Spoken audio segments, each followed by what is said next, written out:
Hello, कैसन बानी आप सब। बहुत अच्छा एगो एल्बम सॉन्ग यानी बोल बम गाना के खबर लेकर आइल बानी।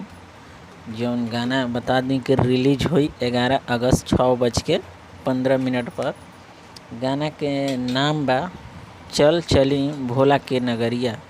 स्वर बा खेसारी लाल यादव के और गीत लिखले बड़ा प्रभु विश्वास पुरी और संगीत आर्या शर्मा के बा, निर्देशक आशीष सत्यार्थी के बा। तो बहुत अच्छा पोस्टर लागल है।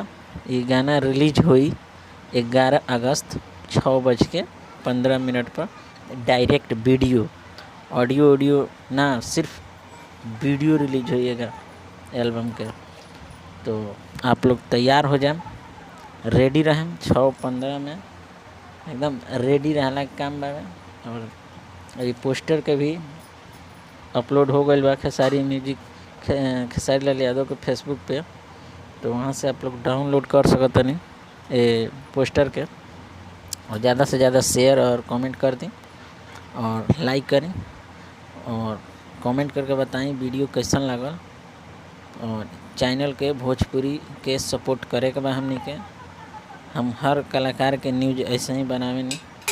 तो आप सबके काम बा ज़्यादा से ज़्यादा सपोर्ट करें।